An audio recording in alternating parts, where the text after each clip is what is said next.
2024 లేదా 25లో డిగ్రీ లేదా బీటెక్ చదివారా? సాఫ్ట్‌వేర్ జాబ్ కోసం ఎదురు చూస్తున్నారా? అయితే కోడ్‌జ్ఞాన్ 100 డేస్ కోర్సులో చేరండి. జాబ్ సాధించండి. చాలా మంది స్టూడెంట్స్ ఎస్పెషల్లీ కోర్సెస్ని చూస్ చేసుకునేటప్పుడు చాలా కన్ఫ్యూజన్ ఉంటుంది. ఒక టెక్నాలజీ చూస్ చేసుకుని వెళ్ళడం బెటరా, ఒకదానిపైన ఫోకస్ చేస్తే కంపెనీలో ఈజీగా జాబ్ క్రాక్ చేయొచ్చని కొంతమంది అంటుంటారు. లేదు, మల్టిపుల్గా స్కిల్స్ ఉండాలి, అప్పుడు మాత్రమే కంపెనీలో ఏ రోల్ అయినా మనం చేయగలమన్న కన్ఫ్యూజన్ ఉంటుంది. సో మీరు చాలా మంది స్టూడెంట్స్ని చూస్తూ ఉన్నారు. ప్రజెంట్ సిచ్యుయేషన్ మీకు తెలుసు కాబట్టి ఎన్నో కంపెనీస్ మనకి టైప్ అయి ఉన్నాయి. హెచ్ఆర్ రౌండ్స్లో ఎక్కువగా ఏం చూస్తారనేది కూడా మీకు ఒక ఐడియా ఉంటుంది.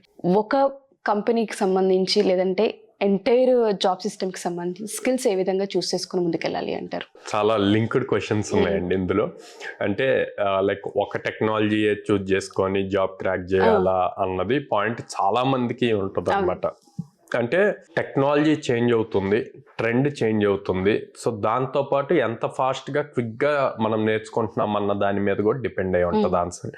ఫర్ సపోజ్ స్లో లెర్నర్స్ ఉంటారు, ఉండి వాళ్ళు డెప్త్ నేర్చుకోవాలి అనుకుంటారు. సో అలాంటి వాళ్ళు ఎప్పుడు కూడా సింగిల్ టెక్నాలజీ ప్రిఫర్ చేస్తారనమాట. For suppose Python or Java in depth గా వాటి ఫ్రేమ్వర్క్స్ తో సహా నేర్చుకోవాలి అని చెప్పి ఉంటారు. అట్లా ఉన్నప్పుడు ఏమవుతుంది అంటే కనుక, ఓకే, ఎప్పుడైతే మార్కెట్లో హై డిమాండ్ ఉన్నప్పుడు చాలా బాగుంటుంది. అసలు ఇంకా వీళ్ళని ఎక్స్పర్ట్స్ లాగా ట్రీట్ చేస్తారు, హై పేస్ ఇస్తారు, అన్నీ ఉంటాయి. అదే ఒక్కసారి మార్కెట్ ట్రెండ్ చేంజ్ అయిపోయింది అనుకోండి, అప్పుడు వీళ్ళని ఎవరు కనీసం పట్టించుకోరు. అసలు మాకు ఈ స్కిల్ సెట్ అవసరం లేదు అని అంటారు. అంటే వీటికి ఎగ్జాంపుల్స్ తీసుకుంటే రీసెంట్ గా లైక్ 2013లో హడూప్ అని చెప్పి వచ్చింది, బిగ్ డేటా అని వచ్చింది. అప్పుడు మంచి బూమ్ వచ్చింది అనమాట. తర్వాత ఇప్పుడు డేటా సైన్స్ వచ్చింది, ఓకే, తర్వాత ఏఎంఎల్ అన్నారు, ఇప్పుడు ఏమంటున్నారు, జనరేటివ్ ఏఐ అంటున్నారు. సో ఇలాగ ఈ చేంజ్ అవుతూ ఉంటది. ఆ అవుతున్నప్పుడు ఒక టెక్నాలజీ మీదే ఉన్నప్పుడు ఆ టైంకి బాగానే ఉంటది, తర్వాత ప్రాబ్లమ్స్ ఉన్నాయి. సో అదే అడ్వాంటేజ్ ఏంటంటే ఇన్ డెప్త్ నేర్చుకుంటారు. డిసడ్వాంటేజ్ ఏంటంటే ఆపర్చునిటీస్ ఎవ్రీ ఇయర్ సేమ్ గా ఉండవు అనమాట. అదే మీరు మల్టిపుల్ తీసుకున్నారు అనుకోండి, అంటే లైక్ ఫుల్ స్టాక్ తీసుకున్నారు. సో ఫుల్ స్టాక్ లో ఫ్రంట్ ఎండ్ నేర్చుకోవాలి, బ్యాక్ ఎండ్ నేర్చుకోవాలి, డేటాబేస్ నేర్చుకోవాలి, లేదా క్లౌడ్ ఆర్కిటెక్ట్ తీసుకున్నారు. సో ఏడబ్ల్యూఎస్ ఆర్ అజూర్ నేర్చుకోవాలి, డెవాప్స్ నేర్చుకోవాలి, ఇట్లా దాని రిలేటెడ్ నేర్చుకుంటూ ఉండాలి. ఇక్కడ మల్టిపుల్ టెక్నాలజీస్ నేర్చుకున్నప్పుడు మీ దగ్గర మల్టిపుల్ ఆపర్చునిటీస్ ఉంటాయి. ఒకటి కాకపోతే ఇంకోటైనా చేయటానికి ఉంటుంది.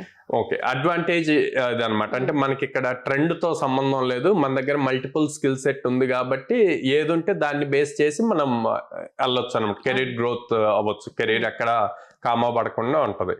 సో కానీ డిసడ్వాంటేజ్ ఏంటంటే అన్ని స్కిల్ సెట్ అన్నిటి మీద నాలెడ్జ్ ఉండాలి, ఇన్ డెప్త్ నాలెడ్జ్ ఉండదు. ఒక పర్టికులర్ దాని మీద ఐడియా ఉంటది, ఓకే ఏం చేయాలి, ఏంటి ప్రాక్టికల్ గా ఎలా కనెక్ట్ చేయాలి, ఇట్లాగ ఐడియా ఉంటది. ఇన్ డెప్త్ ఒక్క దాని మీద ఉండదు అనమాట.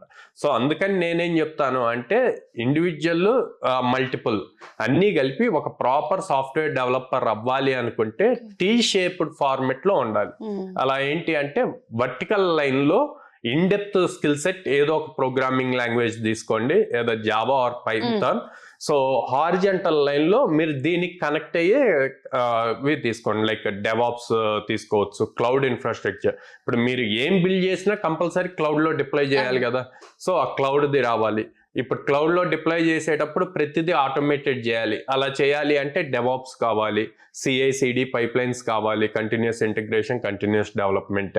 సో ఇలాంటి అన్ని ప్రాపర్ గా చేసుకొని టీ షేప్ లో మీ స్కిల్ సెట్ ఉంటే గనక మీకు అసలు ఇంకా తిరుగు ఉండదు. ఓకే, సో మీరు చెప్పినట్టుగానే మల్టిపుల్ గా ఇన్ డెప్త్ లో స్కిల్ కావాలి అని చెప్తున్నారు. చాలా మంది స్టూడెంట్స్ బీటెక్ అయిపోయిన తర్వాత ఇమీడియట్ జాబ్స్ ని ఎక్స్పెక్ట్ చేస్తూ ఉంటారు. సార్ 3 months కోర్సెస్ పైన ఫోకస్ చేయడమే మనం చాలా కష్టంగా ఉంది పిల్లలుగా మనం చెప్తూ ఉంటాం. కొంతమంది లేదు, జాబ్ గోల్ గా ఉన్న వాళ్ళు పిల్లలైతే సెకండ్ ఇయర్ నుంచి ప్లాన్ చేసుకుంటే కెరీర్ ఎలా ప్లాన్ చేయొచ్చు అంటారు? చాలా మంది స్టూడెంట్స్ అంటే ఇంకా వాళ్ళు ఫుల్లీ ఫోకస్డ్ ఉంటారండి. మీరు అడిగినట్టు సెకండ్ ఇయర్, కొంతమంది అయితే అసలు second year intermediate EAMCET exams అయిన దగ్గర నుంచే స్టార్ట్ చేస్తారనమాట. సో అలా ఉన్న వాళ్ళకి అంటే ఇదివరకు రోజుల్లో 4th year అయితేనే జాబ్ అని ఉందండి. ఇప్పుడు అట్లా కాదు, మీరు ఫస్ట్ ఇయర్ లో ఉన్నా కూడా మీరు ఇంటర్న్షిప్ చేయొచ్చు సాఫ్ట్వేర్ కంపెనీస్ లో డైరెక్ట్ గా వాళ్ళ ప్రెమిసెస్ లో, ఆర్ లేకపోతే ఆన్లైన్ నుంచి ఇంటర్న్షిప్స్ చేయొచ్చు. కాకపోతే మీ స్కిల్ ప్రూవ్ చేసుకోవాలి. ఉందా సార్ ఇప్పుడు అది? ఉందండి, ప్రతి Running లో? కంపెనీలో ఉంది. Okay. లైక్ గర్ల్స్ కి ఎస్పెషల్లీ చాలా ఆపర్చునిటీస్ ఉన్నాయి దీంట్లో. అడోబ్ నుంచి, మైక్రోసాఫ్ట్ నుంచి, ఇన్ఫోసిస్ నుంచి ఇంటర్న్షిప్ ఆపర్చునిటీ. మీరు మీ స్కిల్ ప్రూవ్ చేసుకోండి. మేము ప్రోగ్రామింగ్ లో ఎంత స్ట్రాంగ్, ఏజ్ మ్యాటర్ కాదు, మీరు ఏం చదువుతున్నారు అన్నది మ్యాటర్ కాదు.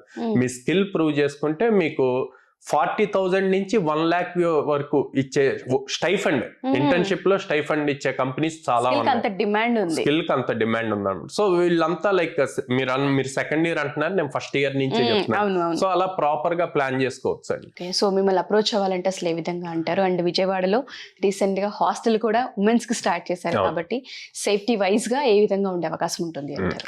సో సేఫ్టీ వైజ్ గా క్లాస్ రూమ్స్ లో అయినా, మా క్యాంపస్ లో ఎక్కడైనా ఫుల్లీ సెక్యూర్డ్ ఉంటుందండి.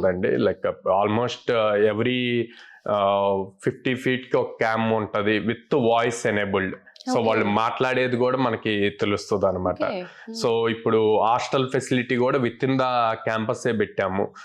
ఎందుకు అంటే చాలా మంది బయట ఊర్ల నుంచి వచ్చి ఉండి ఇక్కడ హాస్టల్స్ లో ఉండి ఫుడ్ పడక హెల్త్ ఇష్యూస్ రావటం ఇవన్నీ ఉంటున్నాయి అని చెప్పి తీసుకున్నాం అనమాట. ఓకే.